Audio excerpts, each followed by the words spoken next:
Kaiwai muri Zimbabwe kwaziwai ndinovimba tiri kukubatai muine utano hwakanaka uyezve kana kuine vasiri kunzwa zvakanaka tinokushuvirai rombo rakanaka kuti munge muchipora nekukasika. Ndofunga zvizuva zviri zvapfuura makationa tiri panyadire Teachers College tichikupai project yavari kuita yehove. Nhasi uno tiri pa village inonzi Tabudirira, some 20 kilometers away from Toko, along Toko Harare Road. Ndo patiri ndofunga panapa pane nhau yakatosiyana nenhau dzatajaira kuwana muno muZimbabwe. Chaita kuti tiuye pano pari kurimwa miti yemimango. Rangu zita ndinonzi Andrew Neshamba. Ndozviziva kuti kana takutaura zvemango hapana anotarisira kuti mango dzinge dzichirimwa. Apa mango dziri kurimwa at a large scale. Chiri kunakidza kune vakaita agriculture, makambonzwa neinonzi intercropping, ndo nyaya hombe iri kutambika panapa. Kumashure kwangu kumkatarisa kune macabbage, kumberi kwacho kune maonions. Pandakatsika ipapa pane manwiwa, kozoti miti yacho iri kurimwa panapa yemimango, zvichireva kuti land iri kuitwa fully utilized. Regedzai titaure nemuridzi muzvinapurazi ari kuita izvozvi ndewechidiki. Tinzwe kuti chii chakamupa kufunga kuda kuita crop iyoyi achisiya mamwe macrops ese. Tinozviziva kuti kunoku kunonyaita madomasi, maonions, magreens waya ndo akazara kunoku nzvimbo yemuToko. Asi uyu atsaudzira pane the traditional crops dzinomhanywa nadzo kuno. Regai titaure naye tinzwe kuti zvakamira sei.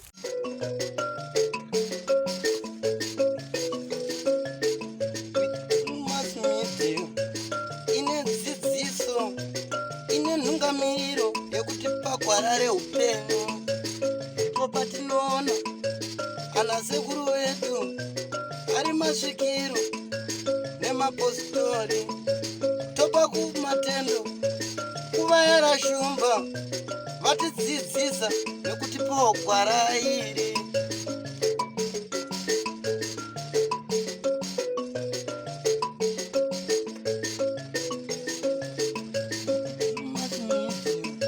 Ndiyo ine dzidziso, ndiyo inotipa isu gwara reupenyu. Ndipo patinowana vana sekuru nemapositori vachitipa gwara reupenyu. Ini ndinoitwa Tafadzwa Prosper Bvunza Wabaya, ndinoshanda ndiri kuno kuTabudirira.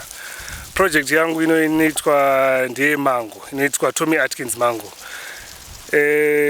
Ndiri murimi munyuwani, ndakatanga kurima ndina 2 years ndatanga kuita zvekurima. Ndakaina interest kuita nezvemango, ndaona kuti ndaida chinhu chiri long term, chiri strategic, chandinoona kuti chinoramba chindipa mari mukore nemukore chisina upkeep yakawanda. Ndakatanga ndine interest in avocados, asi ndatendera nekutendera munyika muno ndichiona vamwe vachiita zvavanenge vachiita. Ndakazoona kuti nzvimbo yangu yemuno muToko ine mbiri nezvekuita nemango. Ndikabva ndaona kuti mango ndidzo dzinoita munzvimbo yedu. Ndikachitanga kuita research nemavarieties andinokwanisa kuita muno. Mavarieties akawanda atajaira ndoayo ane dziri dzidiki dziri dzeyellow. Apa patimire panapa ndaita variety inonzi Tommy Atkins, iri stringless, inokwanisa kuexportika kuenda kumamarkets akaita seNetherlands, kuDubai, Netherlands basically kuEurope. As well as local market. Local market inodawo mango idzodzo nekuti dzine mavara akanaka uyezve dzine kukura kwakanaka. Panzvimbo inoyi until muti wamature for 3 to 4 years, pakati pemunda murimo unokwanisa kushandisa land yacho kuita zvimwe zvinhu sezvatiri kuita ipo pano. Patimire pane manwiwa ari pa 1/4 hectare. Kumashure kwedu futi kune macabbage makabeji ari futi pakota hectare. Saka panguva yese murimi unogona kunge uchitoshandisa land yako kuita zvimwe zvinhu zvawagara uchiita mango dzako dzichikura. Spacing yatakuita yasiyana neyakare yekuti unomirira kuti pati 5 meters uchiisa muti. Mukachiona panapa tine a distance of 1.5 meters from tree to tree, whereas and then from each row pane a distance of 4 meters. Why tichidaro is because hatidi kuti muti ukurise. Kana ukakurisa unotadza kuspraya for zvirwere, unotadza kana kuharvesta, kana because mango dzinoibvira pakasiyana siyana. Unofanira kuti uchifamba uchitoharvesta miti yako usina kubuda mota kana kuti uchifamba hako kana netsoka. Saka miti yedu inoramba iri padhuze nepadhuze, ende zvinoita kuti ukwanise kuisa miti yakawanda pa a small piece of property. Panapa pandiri kuisa miti yemango ndiri kuisa pa 3 hectares only, but pa 3 hectares I'm putting 5,000 trees. 5,000 trees dzinokupa yield yakawanda, even though dziri pa space idiki. Asi ukaisa traditional unenge wakuisa probably maybe zvekuma 75 trees pa 3 hectares. Saka pa new method inoita kuti uwane yield yakati kurei panzvimbo diki, and inokwanisa kuti umanage miti idzodzo easier.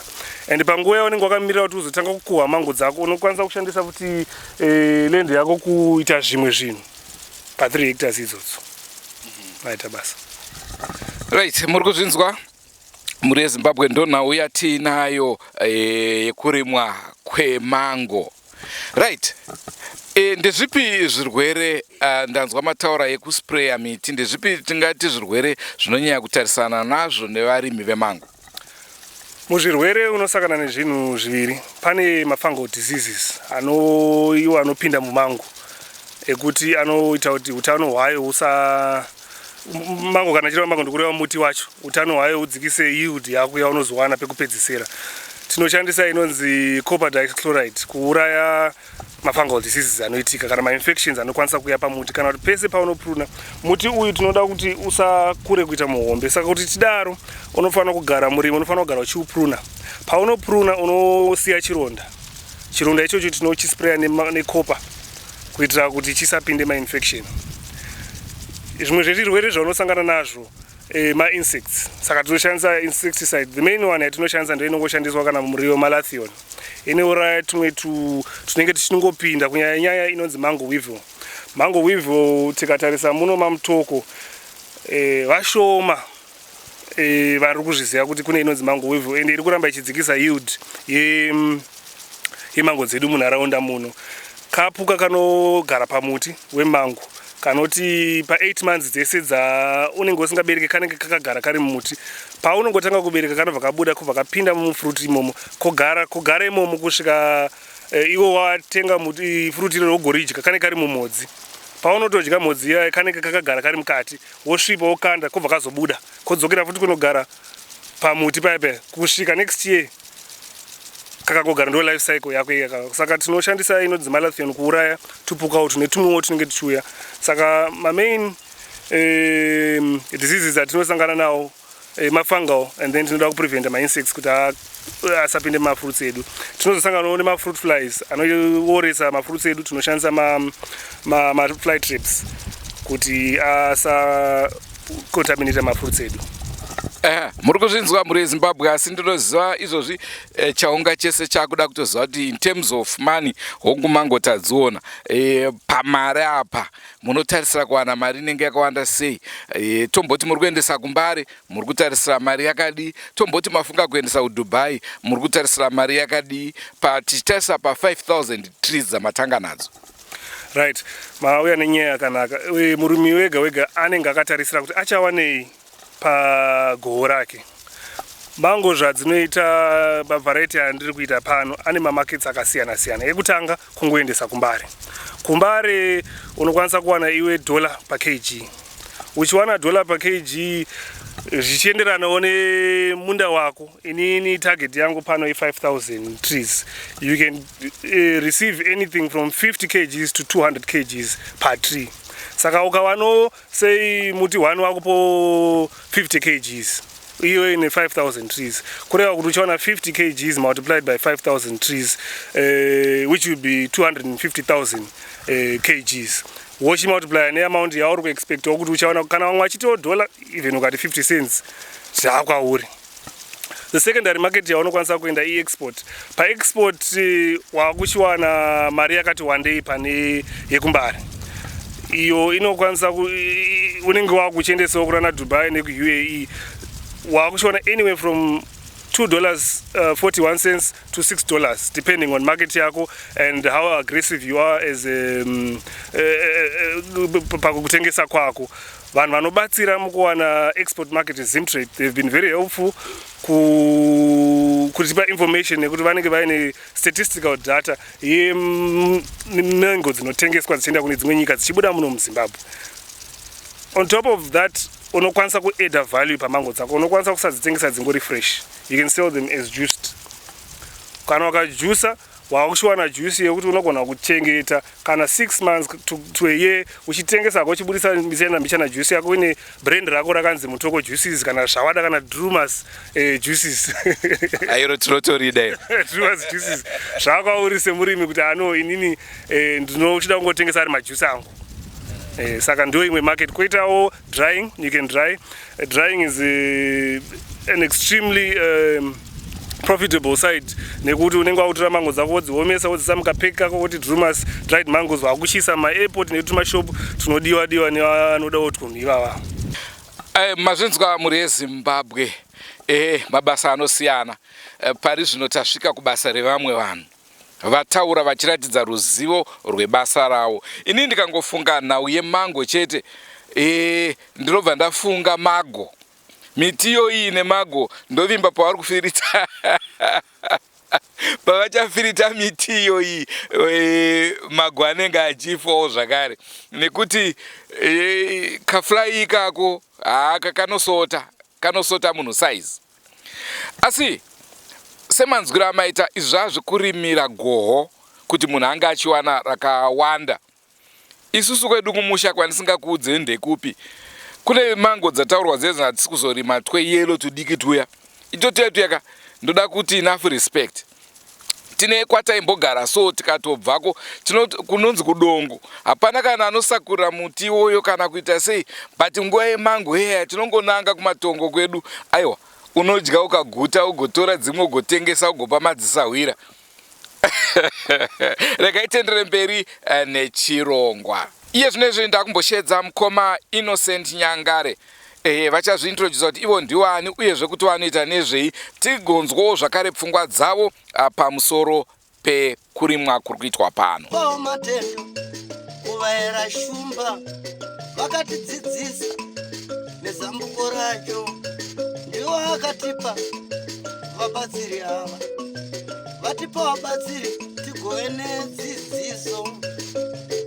Makadi vateereri, zita ndinoitwa Nyangara Innocent, ndiri District Forest Officer veMutoko, ndakamirira Forestry Commission vanoona nezvekuchengetedzwa kwemasango, kurimwa kwemiti yemichero yatiri kuona pano nekuchengetedzwawo kwemhuka dzemusango. Pano tiri kuona a very good model yatingatiyo pachirungu agroforestry kana kuti intercropping, zvichireva izvo kuti murimi anenge achisanganisa miti nemahorticultural crops kuti akwanise kusevenzesa pisi yake yeland idiki achimaximiza achirima zvakawanda kuti agowana goho rakakura kuti akwanise kuraramisawo mhuri dzake. Pano zvakare tiri kuona murimi akwanisa kutora chirongwa chekurima sebhizimusi. Nekuti varimi vazhinji vatinoziva vanongorima dzimwe nguva vachida kuti vadye nemhuri dzavo. Asi pano taona murimi akwanisa kutora kurima sebhizimusi kuti akwanise kuzoraramisa iye nemhuri dzake munguva inotevera. Sezvatiri kuona pano pari kurimwa miti yatajaira isusu kumamisha kwedu, imiti inongokura iriyo yega. Ma-traditional ways atajaira tinongoziva kuti muti wakadyarwa nasekuru ndio muti watinongokohwa tichitema mango tichinotengesa. Asi pano tiri kuona murimi ari kuuchika miti yatingatiyo pachirungu grafting. Grafting zvinongoreva kuti murimi atora muti wakamachua nemuti waakwanisa kumedza iye pachake akabatanidza zvikaita zviviri. Zvazvinoreva izvo ndezvekuti muti pawanga uchatora makore anogona kuita 15 zvichienda mberi kuti umachuwe vanhu vagokwanisa kuwanawo gohwo pauri. Iko zvinezvi wakutora chidimbu chenguva chinogona kubva pagore rimwe chete kusvika pa5 years zvichienderana nekuti murimi asarudza zvipi. Zvazvinongorevawo zvekare ndezvekuti murimi akwanisa kuita sarudzo yevharaiti yaanoda iye, kutora kuti nini ndiri kuda semurimi ari pano semuenzaniso akwanisa kutora Tommy Atkins ndoye akwanisa kuita vharaiti yaasarudza iye. Saka zvazvinoreva izvo ndezvekuti paya patinomboti miti inokura kumisha vanhu vachitema mango dziya dzine tutambo toti kuti vanhu vanenge vakuzonong'ona, pano murimi asarudza Tommy Atkins nekuti aona kuti iyo yakakodzera kushandisa nekuti haina iyo tutambo. Saka tiri kuti murimi akwanisa kutora vharaiti yaanoda yaasarudza kuti akwanise kumanipulata kana kuti kupinda mumaketi yaanoda akatageta achiziva kuti inini ndichatora Tommy Atkins. Benefit zvakare yekuchika miti yatiri kuona pano ndeyekuti murimi anosarudza yatinoti Sion iyoyo anosarudza pamuti wakasimba usina zvirwere, uye murimi anokwanisa zvakare kuti pamiti asarudza zvirwere zvinenge zviri zvishoma nekuti atora vharaiti yaanoona ine utano pakuzobatanidza kwaanoita nerootstock yake. Panapa ndipo pandisari pangu patinoita nezvemiti patinodzidyara mumapockets kuti tikwanise kuchika kugrafta tichizoziva kuti vharaiti ipi yatichange tichiburitsa makore anoteera. As we stand, we have about 20,000 miti dzemango dzirimo, koita macitrus maybe about 3,000 arimo, koita futi mipopo iripo. Saka zvese izvi ndinoita ndega in-house, ndochizodyara. Kana ndadyara dzimwe ndinotengesa kuita kufinansa maoperations angu anenge ari pano. Kune vanenge vachida kuribata ndinowanika pafoni dzinoita 0772 819 438 paWhatsApp kana kufona.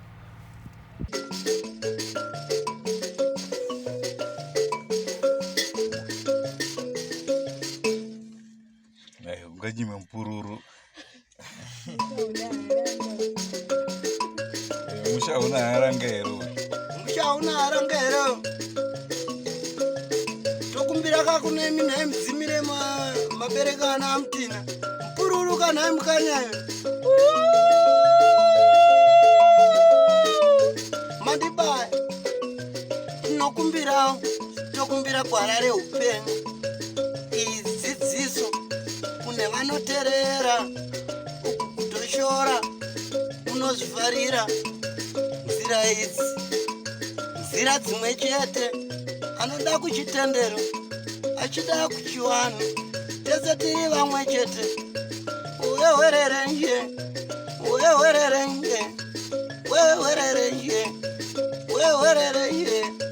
takumbira shumba onaka ndakutenderere wati pagwara reupenyu.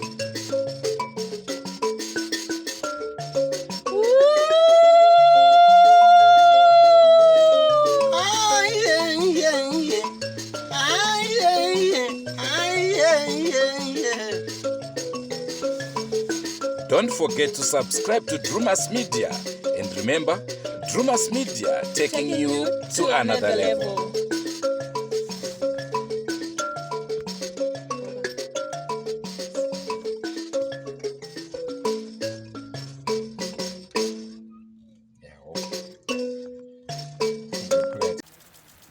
Ndofunga muri yeZimbabwe muri kuona crop iri pano, ndiyo chenge chitaura nezvayo kuti muri kuona mimango iri apa. Murimi wedu ari kutaura iye kuti ane miti inokwana kuita 5,000 trees. Ndinorangarira chose rimwe remazuva muzvina bhizimusi Philip Chiyangwa achitaura ari paMount Darwin Sports Club achikurudzira vanhu kuti upfume ita metsi dzakapusa. Aitaura iye kuti ukarima iwewe 1,000 cabbages rimwe chete uchiritengesa $1, zvinoreva kuti une $1,000. Hongu metsi idzodzo dzinogona kunge dzakafa pakuti pane mari inoda kuiswa ipapo kuti unge uchikwanisa kukohwa, asi metsi idzodzo dzakanaka zvakare dzinopa murimi easy mathematics dzekuti waakupfuma here kana kuti kwete. Ngatichitarisai miti iri pano 5,000 trees. Ngatiti muti wega wega uri kutipa $2. Ngatisiyanei nekuti tichakohwa mango dzakawanda stereki pamuti iwoyo, but ngatingoti muti 1 uri kutipa chi $2. Tochiti isusu 2 times 5 tiri kuwana tiri pa 10.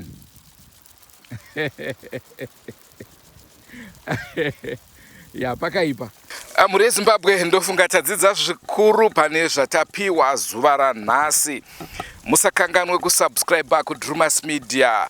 Drewmas Media taking you to another level. Hatisi kungokutorai to another level, takuenda kuextraordinary higher level.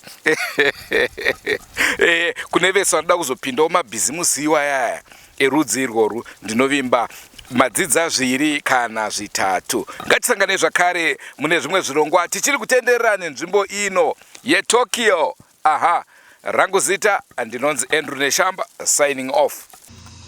Goodbye my friends.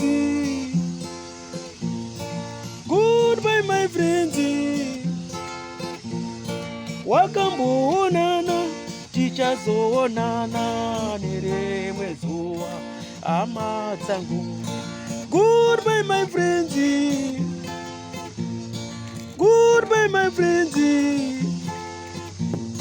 Wakamboonana tichazoonana nerimwe zuva hama dzangu. Ini ndokuenda kubasa kwangu. Iwe makiwe mkaranga.